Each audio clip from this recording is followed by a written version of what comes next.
उपस्थित भगवत कथा अनुरागी पधारे हुए भक्त वृंद, इस सभा को परम सुशोभित करने वाले हमारे अंतर्राष्ट्रीय कृष्ण भावनामृत संघ इस्कॉन के वरिष्ठ भक्तगण, दूर दूर से देश विदेश से इस भागवत कथा का श्रवण करने वाले समस्त श्रोतागण एवं अपने पावन पवित्र पूर्वजों की स्मृति में, जैसे कि दामजी भाई, दूधी माता,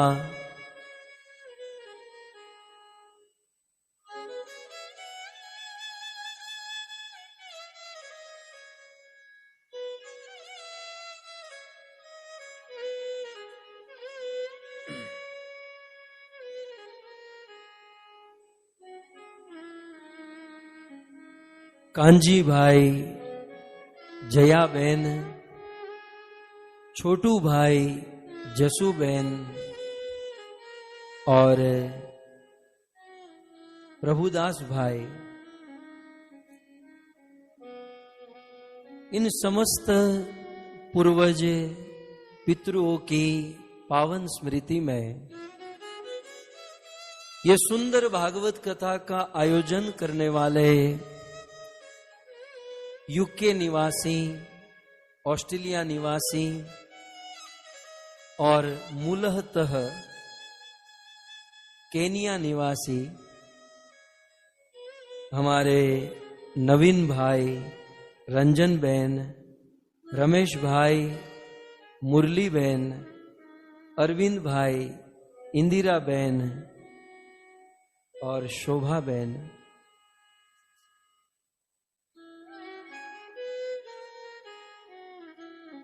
आप सभी भक्तों का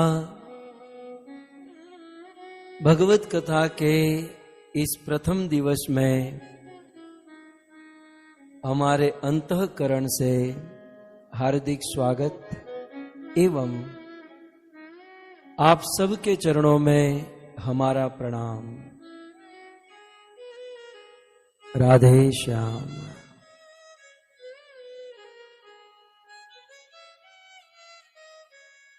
परम सौभाग्य है आज कई दिनों से किया हुआ संकल्प पटनी परिवार के द्वारा संपन्न होने जा रहा है।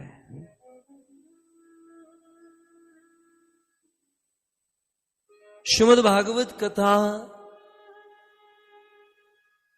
में अनेकों प्रकार के कार्य होते हैं, कीर्तन भी होता है, हरिनाम भी होता है। इनमें सबसे महत्वपूर्ण कार्य यह है, साधुओं की संगति होती है, भक्तों की संगति होती है।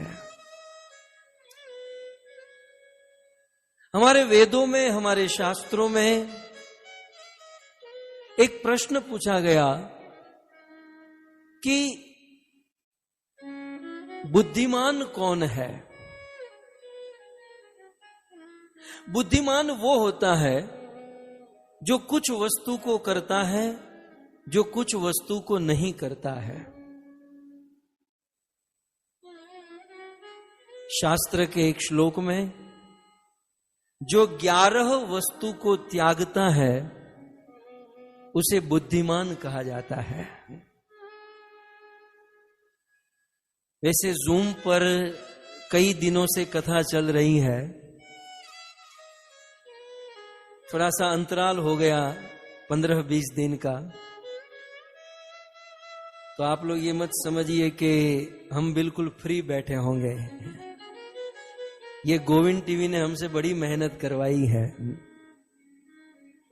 इन्होंने कहा कि हम भक्तों के लिए रोज एक नया विचार, एक सुभाषित की तरह शास्त्र का कोई एक सुंदर विचार या कोई एक सुंदर सिद्धांत प्रतिदिन हम रोज लोगों को देना चाहते हैं।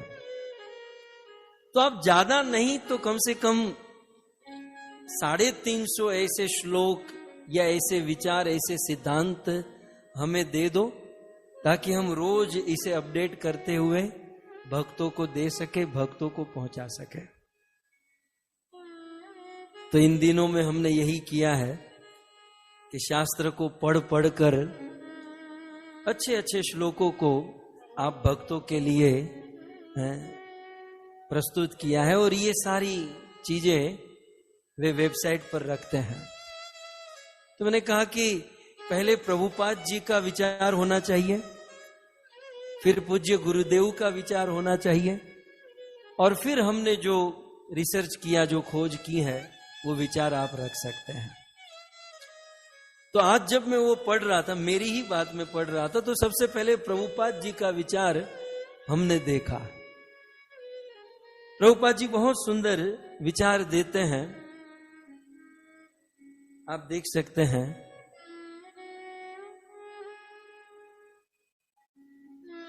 3 अगस्त आज के दिन प्रभुपाद पेरिस में थे। 1976 में आज ही के दिन श्रील प्रभुपाद पेरिस में थे, और पेरिस में उन्होंने एक स्टेटमेंट दिया। श्रील प्रभुपाद जी कहते हैं, जो भी ताजा होता है वो विटामिनों से भरा होता है। ताजा उगाओ, ताजा खाओ। मुझे आज आप लोगों को देखकर प्रभुपाद की यही बात स्मरण हो रही है कि आप सब बिल्कुल ताजे लग रहे हो, और जो ताजा होता है वो विटामिनों से भरा होता है। जो ताजा होता है वो भक्ति से भरा होता है। तो आप सब अनेकों प्रकार के विटामिन्स, अनेकों प्रकार के गुणों से भरे हुए हैं, और कारण यही है कि तरोताजा भक्ति कर रहे हैं। हमारे भगवान श्री कृष्ण को ताजा कहा गया। देखो प्रभुपाद जी के ये वचन बिल्कुल समझने लायक है। भगवान श्री कृष्ण को भी ताजा कहते हैं, फ्रेश। चैतन्य चरितामृत में लिखा है, आमार माधुर्य नित्य नव नव है। भगवान श्री कृष्ण तरोताजा, बिल्कुल प्रति सेकंड, प्रति मिनट वो बिल्कुल फ्रेश, बिल्कुल ताजे दिखाई देते हैं। और ऐसे तरोताजा भगवान श्री कृष्ण की भक्ति यदि हम करते हैं तो हम भी ताजे हो जाते हैं। तो इसी अनुपात में आज 3 अगस्त के दिन, ये वेबसाइट पर आप इसे पा सकते हैं, तो हमने जो थोड़ी सी मेहनत करके प्रदान किया, इसमें 5 चीज बताई गई है।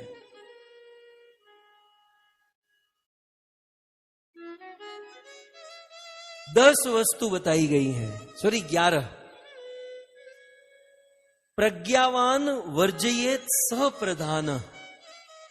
आपने प्रज्ञावान, प्रज्ञा ज्ञ माने बुद्धि, प्र माने प्रकृष्ट बुद्धि, पूर्ण बुद्धि।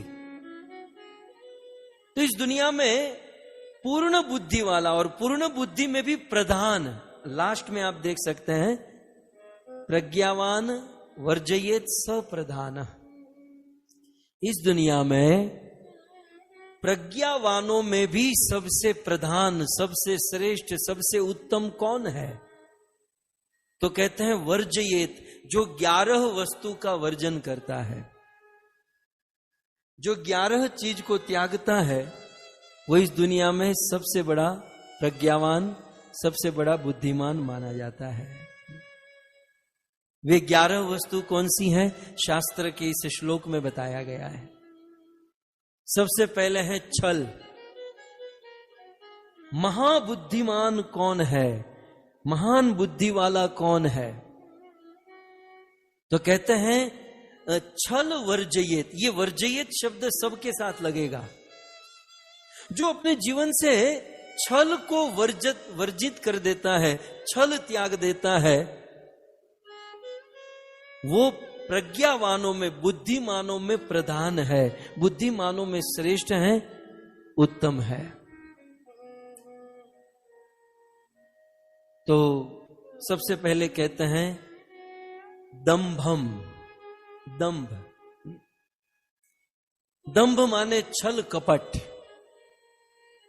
भगवान रामचंद्र रामायण में कहते हैं कि कामी व्यक्ति को भी मैं पसंद कर लेता हूं।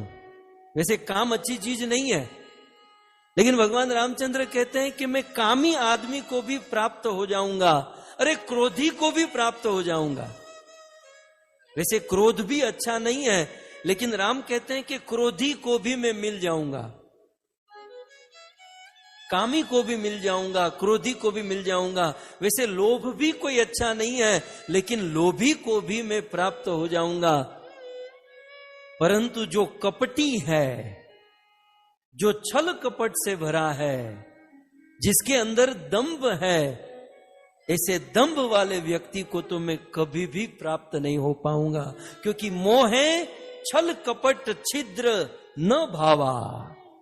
भगवान रामचंद्र ने कह दिया कि मुझे छल कपट छिद्र तनिक भी पसंद नहीं है।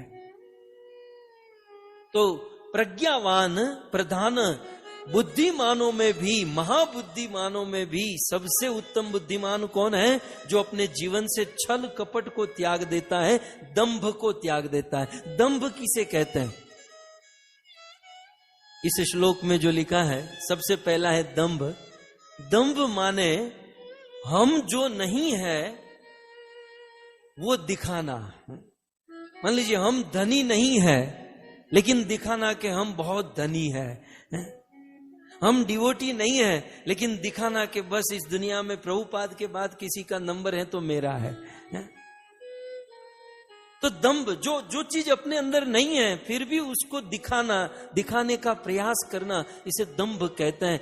और इसी को ही सरल भाषा में छल कपट कहते हैं। तो छल कपट को त्यागना ये महाबुद्धिमानी है। दूसरा, मोहम वर्जयेत। अपने जीवन से मोह को त्याग देना ये बुद्धिमानी है। ये मोह जो है ना, हमें रात दिन जलाता है। सूरदास जी ने लिखा है ना, हे जी ममता तू न गई मेरे मन से, ममता तू न गई मेरे मन से। अरे ममता तू मेरे मन से नहीं गई। और ये ममता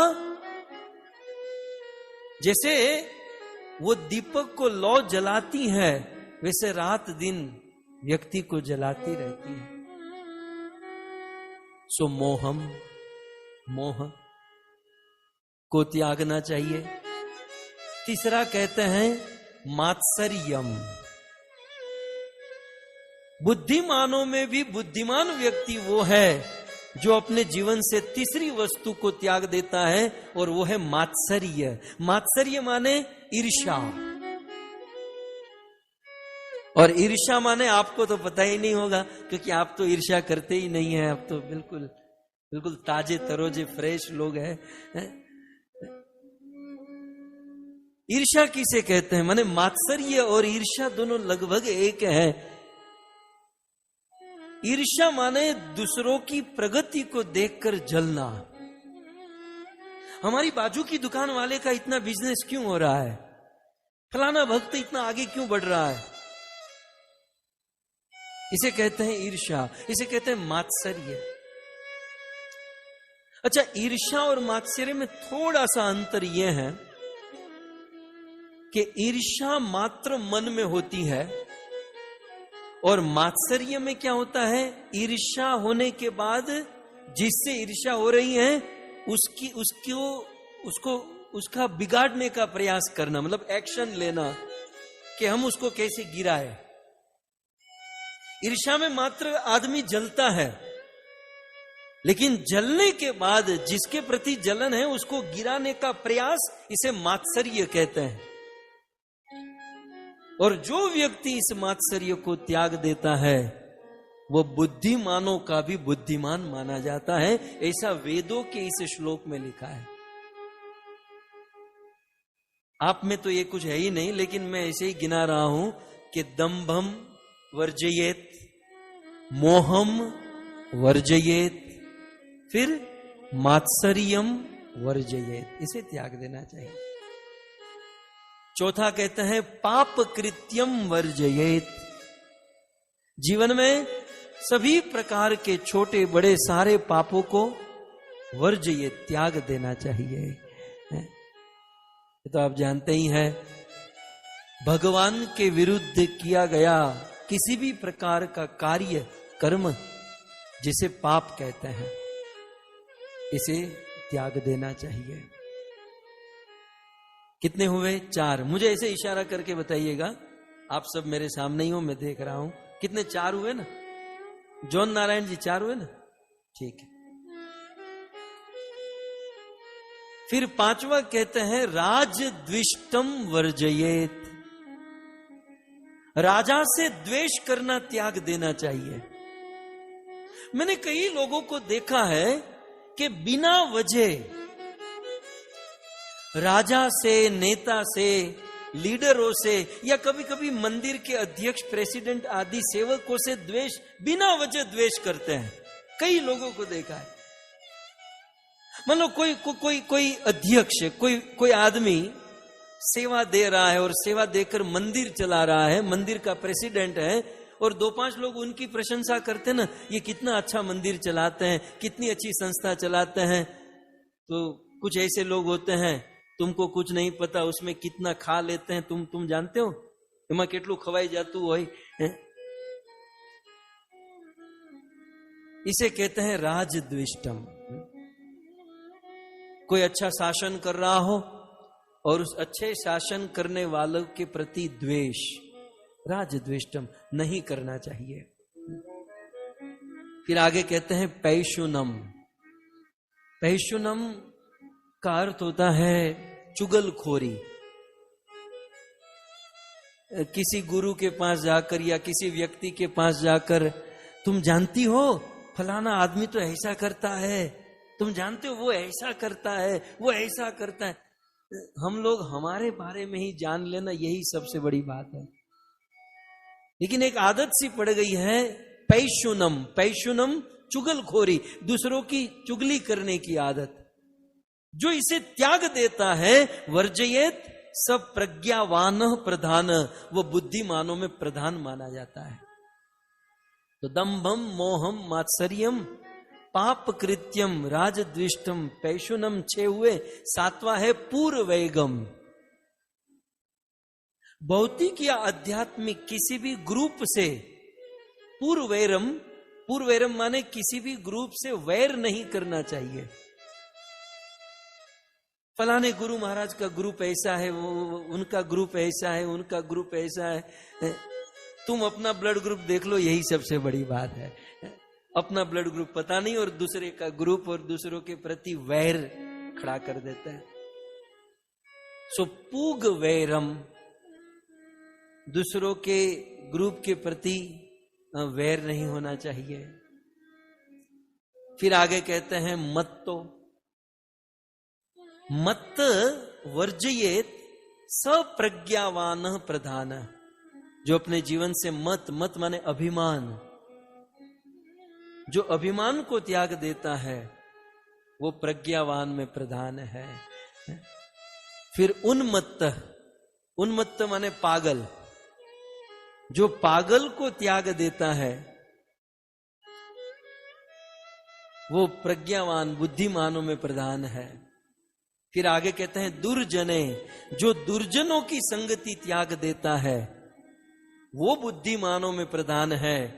और 11वां अंत में कहते हैं कि वादम यह जो वाद विवाद को, जो तर्क वितर्क को त्याग देता है, वह बुद्धिमानों में उत्तम है, बुद्धिमानों में सबसे श्रेष्ठ है।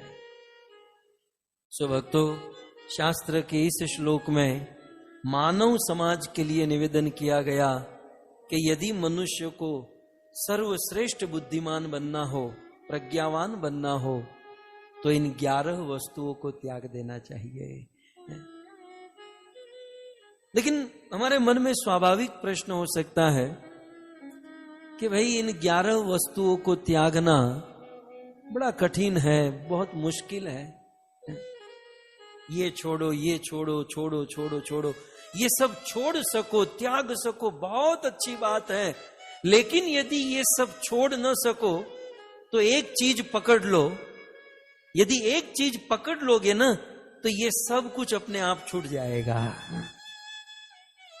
एक वस्तु यदि पकड़ ली तो जो यहां पर कहा गया, दंभ, मोह, मात्सर्य, पाप कृत्य, राजद्विष्ट, पैशुनम, पुग वैरम, मत, उन्मत्त और दुर्जन और वादम, ये 11 वस्तु को आप एक झटके से त्याग सकते हो यदि एक चीज को अपने जीवन में ग्रहण कर लिया। जानना चाहते हैं वो एक चीज कौन सी है? तत्कालीन, मान लो अभी आप सब यहां बैठे हो ना, यदि आपके मन में ये 11 में से कोई भी हो, लेकिन एक चीज यदि आपने ग्रहण कर ली, तुरंत एक्शन आ जाएगा, तुरंत उसका रिजल्ट मिलेगा कि ये 11 वस्तु अपने आप छूट जाएगी। और वह एक वस्तु कौन सी है? वो एक है सत्संग। सत्संग। जिस घड़ी, जिस समय हम और आप सत्संग में बैठ जाते हैं, सत्संग में बैठते ही ये 11 चीज छूट जाती है। तुरंत ही 11 चीज छूट जाती है सत्संग में बैठने से। आपने देखा होगा कितना भी बड़ा आदमी अपनी ऑफिस, अपनी दुकान में कितना भी दंभ करता हो, लेकिन जैसे ही मंदिर में सत्संग में आता है, जूते चप्पल निकालकर नीचे फर्श पर बैठ जाता है, दंभ निकल जाता है, मोह निकल जाता है, मात्सर्य, ये सारी चीज सत्संग से निकल जाएगी। जितनी देर तक सत्संग करेंगे उतनी देर तक तो ये 11 चीज नहीं रहेगी। और यदि निरंतर सत्संग करते रहे तो जड़ मूल से हमारे जीवन से ये सारी वस्तु निकल जाएगी। और इसीलिए सारे वेद और शास्त्रों ने कहा, साधु संग सर्वशास्त्र का। तब मन में एक प्रश्न हो सकता है कि भाई ठीक है, साधु संग करेंगे, लेकिन साधु भी अच्छे लोगों के ऊपर कृपा करते हैं, बुरे लोगों पर थोड़ी ना कृपा करते हैं। साधु भी अच्छे लोगों को सुधारते हैं, बुरे लोगों को नहीं सुधारते। तब आज ही के दिन परम पूज्य राधा गोविंद गोस्वामी महाराज ने अपने बहुत सुंदर वचन कहे, ये भी पढ़ लेते हैं। गुरुदेव ने बहुत सुंदर निवेदन किया।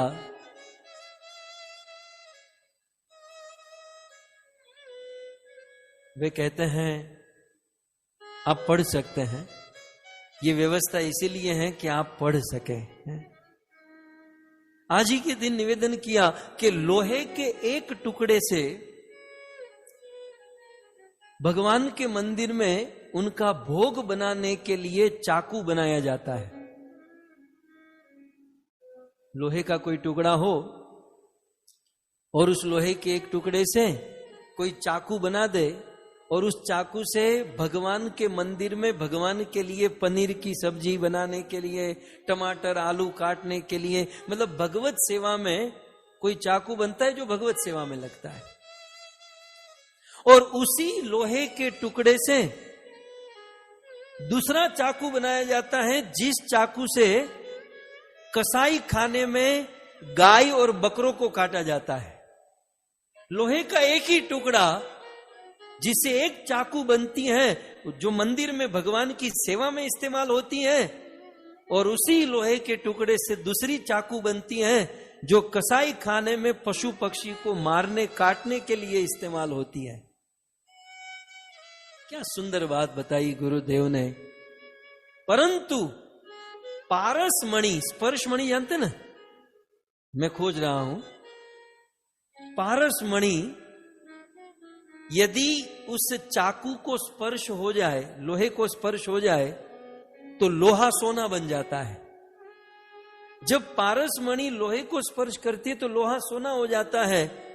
फिर वह मंदिर में भगवान की सेवा में लगी हुई चाकू को स्पर्श करे तो उसे भी सोना बना देती है, या कसाई खाने में बकरे काटने वाले चाकू को स्पर्श करे तो उसे भी सोना बना देती है। पारस मणि ये नहीं देखती कि ये चाकू बकरे काटने में इस्तेमाल हो रही है, ये चाकू ठाकुर जी की सेवा में इस्तेमाल हो रही है। चाकू है तो उसे सोना बना देती है। ठीक उसी प्रकार साधु संत जो है वे सोने के पारस मणि के समान है। वो ये नहीं देखते कि यह जीव कितना पापी है, यह जीव कितना पवित्र है, बस जीव मात्र के ऊपर करुणा कृपा करते हैं और उसे पवित्र बना देते हैं। गोस्वामी तुलसीदास जी ने कहा कि पारस मणि फिर भी जिसे स्पर्श करती है उसे सोना बनाती है, लेकिन सत्संग, साधु संग, साधु तो पारस मणि से भी उत्तम माने गए हैं, क्योंकि पारस लोहे को सोना करती है, लेकिन साधु जिसे मिलता है उसे अपने जैसा साधु ही बना देता है, अपने जैसा पवित्र या भगवान का प्रेमी बना देता है। तो ये है साधु की महिमा। और इस युग में साधुओं में प्रवर, साधुओं में उत्तम है, जिसे हम जगत गुरु कह सकते हैं, ऐसे जगत गुरु शिल प्रभुपाद, जिन्होंने पापी तापी जीवों को पवित्र किया। यह नहीं देखा कि ये जीव भगवत सेवा में लगा है, कि यह जीव मांस खा रहा है, शराब पी रहा है।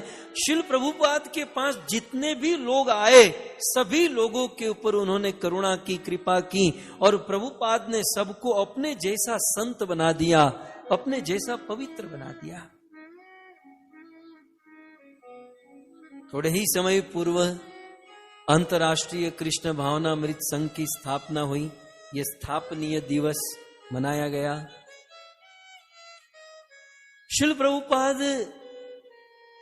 देखिए ये प्रभुपाद की 125वीं जन्म शताब्दी चल रही है।